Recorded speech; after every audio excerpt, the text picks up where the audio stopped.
Hello guys and welcome to episode 2 of the 100K FTMO challenge. Guys, if you haven't watched episode 1, don't worry, you don't need to watch it. All I said was, hey, you know what guys, I'm going to do 100K FTMO challenge. I'll do it publicly, and also I will, every Friday, I will give you guys an update into how it's going, right? That's what I said. I'll show you guys the client area, show you guys the MT5. So here you go. It's a Friday, I published this video, and you guys can see what my performance has been like. Now, just a quick little intro into, well, let's start into this. So one of the things is, if you guys don't know about FTMO, again, I'm going to do a shameless plug here. Guys, click down in the description below because, again, there's a link there for you guys to take you to the FTMO. But also, if you are thinking of taking the FTMO challenge, again, click down in the description below. Again, one easy link, click it, it will take you straight to FTMO's website. Now, one of the things I do want to mention on this video is my risk and how I manage risk when it comes to FTMO challenge. So I am a day trader. And what I mean by that is that my positions typically last in the kind of order of hours, basically, right? My positions or my trades typically last in the order of hours. So one of the things is that on a very, very busy month, I might be taking 25 to 30 trades. 30 trades will be absolute trending month. Again, I'm a trend trader.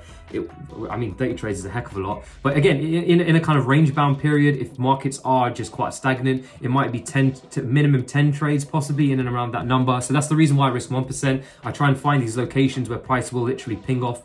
So again, one of the things I do want to mention before we go into this is just let you know the result of how this week has been. So I started off on Monday. Currently it's Friday, so it's been 5 days. One of the things, I am actually currently down 2%. So I'm minus 2% currently. I've taken 2 losses, so I will show you guys that. It was on the Aussie Japanese yen and the pound. I'll show you guys the position too. But again, like I say, one of the things I do want you guys to take away from this video is my attitude towards the challenge and also trading in general, and how I actually speak. And this is very important. So I will actually explain this in a little bit more depth as we go through this video. Okay, so guys, let's jump into this so you guys can see this is the client area.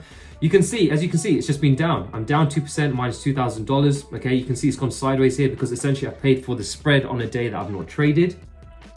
Okay, so again, this is just to fit the minimum trading days rule. So if I bring it down lower, you can see, guys, minimum trading days, again, it should be 5 because I have paid for the spread today, so it should be 5. Again, minus $2,000. So again, like I said, down $2,000, minus 2%.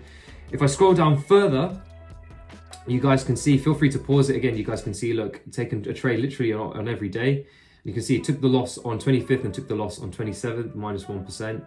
And you guys can see here, these were the trades, okay? The lot sizes, okay, here, and also the pairs, okay? The pound and the Aussie Japanese yen, you guys can clearly see that, okay? So guys, I'll jump on the chart now. Feel free to pause it. Again, like I said, this is my client area. I said I'll be happy to show you it, so I'm showing you it. I'll show you guys the trades here. So as you can see, let's go to Aussie Japanese yen. So this was the trade I took. It was here.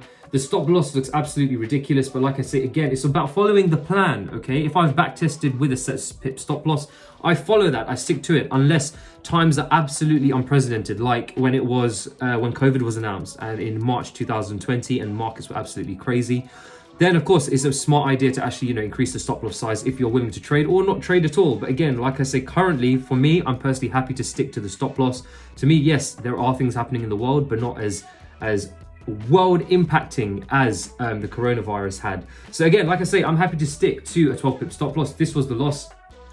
Now, I'm not really going to explain why I entered this trade because, again, this is for my personal trading group. I explain why I entered these trades and, ideas behind price movements and what they do. So again, if you want to check that out, like I say, feel free to click down in the description below. This is where I actually have my own trading group on Discord. And again, we talk about price action. I post daily recaps and forecasts. And again, we actually improve price action reading. So again, like I say, this is the loss I took on Aussie Japanese yen. I've kept it up for you guys so you can see. So it was a continuation, okay? It was essentially a continuation of the trend. I looked at here, the retest level, okay? Again, was taken straight in and straight out after 2 hours, okay? So again, like I say, it fit my plan.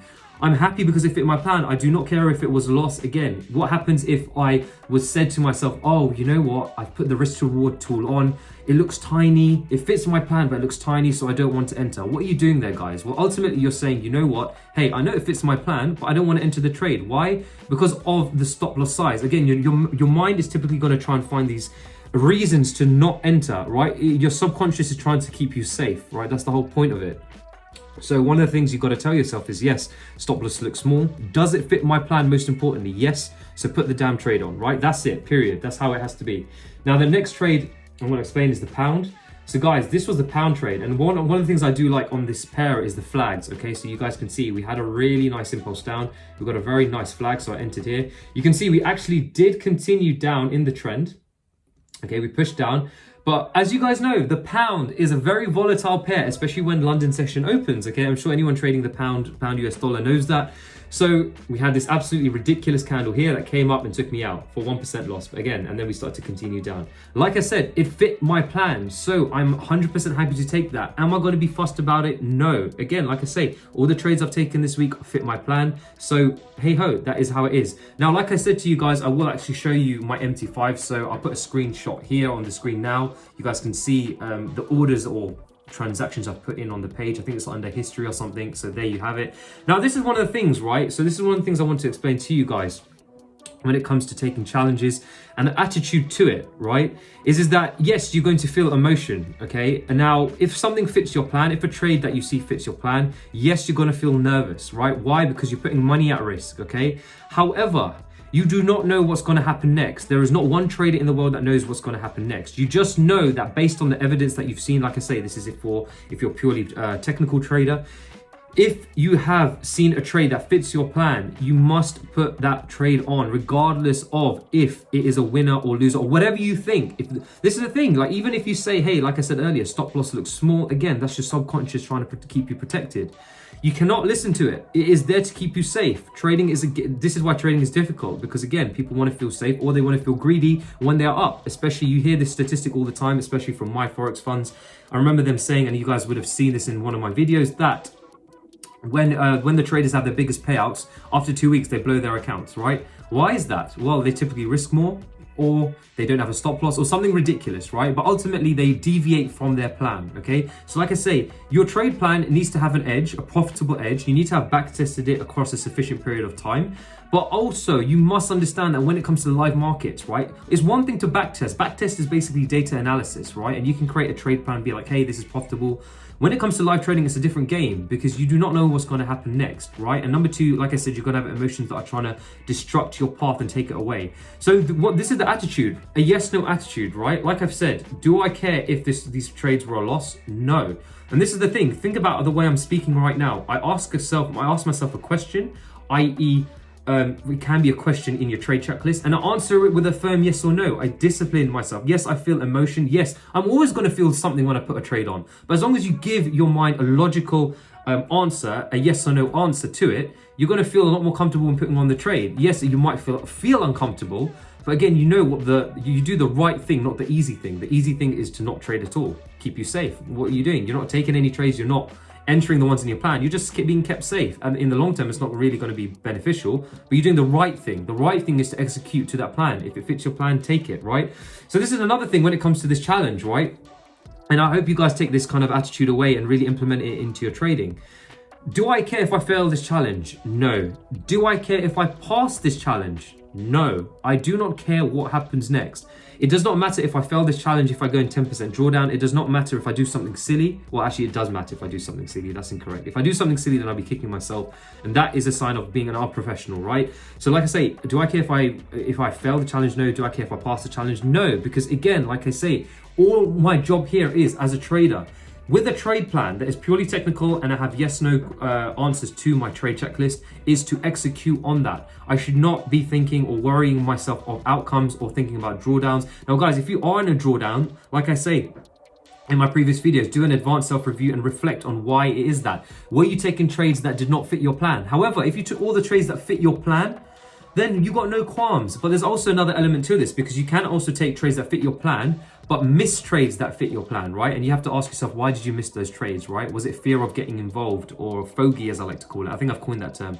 But like I say, this is the golden kind of nugget that I've given you, and I hope you guys see my kind of attitude throughout this video. Do I care if I fail? No. Do I care if I pass? No. Do I care if a trade wins? No. Do I care if a trade loses? No. Do I care if I take trades that fit my trade plan? Yes. Okay, it's a yes, no response to everything. And this is something that I've developed over time. I'm sure you guys can also see this as well throughout my videos since I started YouTube till now. But also this is a sign that, you know, professional traders will do. If you ever watch any professional trader trade, especially if it's a purely technical trade plan, they'll have a yes, no attitude, right? And they'll say this because essentially what they're doing is, and when you're speaking out loud, is you're disciplining your emotions.